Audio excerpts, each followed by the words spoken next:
changes to the overtime period, cutting overtime from 15 to 10 minutes. The changes apply to regular season and preseason games, which would end in ties if the game is tied after 10 minutes of overtime. Playoff games will also use a 10-minute overtime period, although they will still will not end in ties, just to be clear there. And the changes were made to improve player safety. As we enter the NFL Red Zone, a deeper dive into some of the more important issues around the NFL.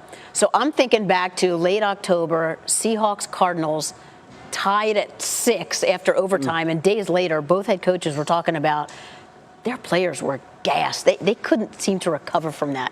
How much of an impact do you think this will have? It's not going to be for a lot of games, but if there's ever a rule that favors to the players like the league, we always look that way, and we should.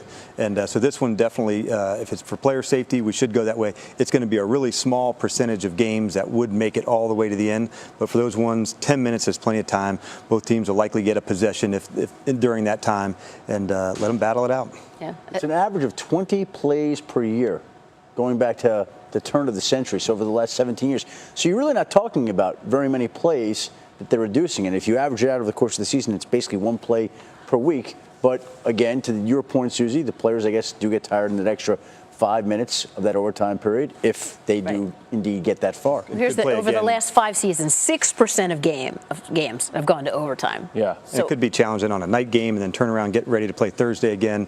That's already a good challenge. So those parameters put in, I think that's a good thing. And your body, listen, I understand the percentages of, but when it does happen to your team, it is fatiguing. And to go back out and play another full quarter, you've already given everything you've had to lay it all out there. The intensity, kind of the energy comes back to you, so you're kind of burning at both ends. The team that's traveling, all those things compound. And when you're talking about the breadth of 16 to 20 weeks, not including playoffs yet, it's a lot on your body. So anything you do to shorten it, and listen, make it happen, right? 10 minutes, maybe the offense strategy changes a little bit. Maybe you are more aggressive. Maybe defensively you're more aggressive. But to continue on 15 minutes and on, and people say, well, no, teams might not get a shot. Well, win it in regulation then. If not, cut that thing down, let them have a shot at it, and if it ends in a tie, so be it. We've seen some tweets and some stats that have said, hey, if overtime had been 10 minutes in previous years, we'd have X number of ties.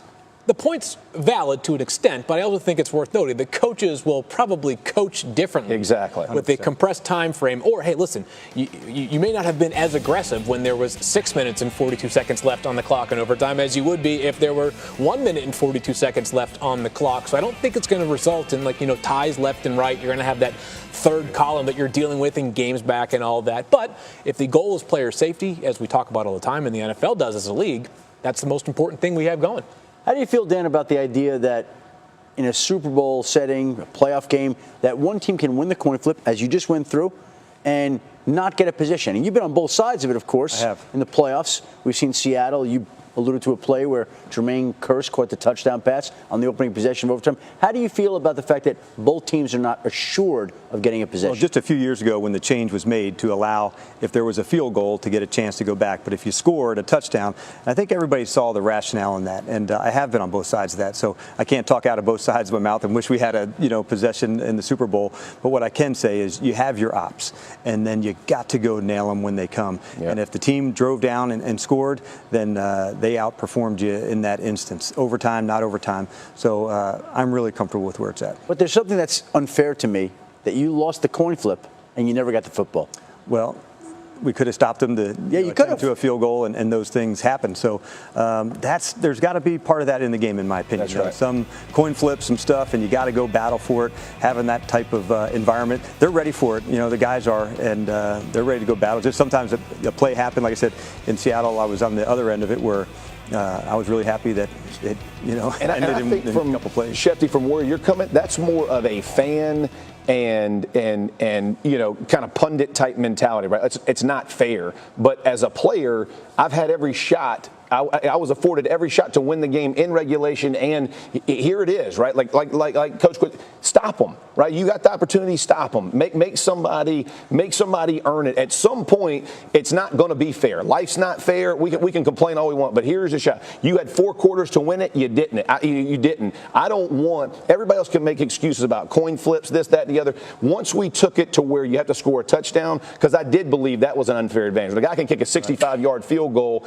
and the defense gave up 2 first downs or a kickoff return and a decent first down, and you lose a game. That is frustrating. But now to score a touchdown, that is a big deal. That is not an easy thing to do. I think you've made it fair. But from a player perspective, it is what it is. You've had every chance to win. You've had your opportunities. Either you make the most of them or you don't. To his point, you have your opportunities. Make them count. I don't disagree with most of what you're saying.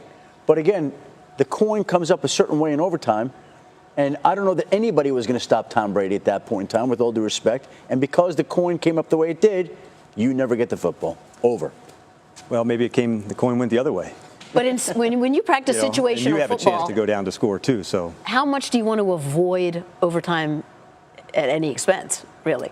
We talk about game planning and situational play and being aggressive toward the end of regulation. It's a great question, because how does a team choose to play in overtime as well? Do they want to stay in a hurry-up mode? In other words, one team may have been trying to come back, to hustle, to tie it up, and they're going to stay in that fast pace. Or does the other team function at a better tempo, huddling, controlling, small third downs to move it that way? So it's all part of the strategy. I think it's one of the fun parts about being in the NFL. You have to be adaptable to the situation that comes up. It's overtime, inbounds play, out of bounds play. When does replay come in? All of that going on at the same time. It's the blast about our job. Right. Adaptable, and it's always changing. And I'll leave you with this number. 5 of 83 overtime games ended in ties. 16 were ties after 10 minutes. So we'll see how all that changes.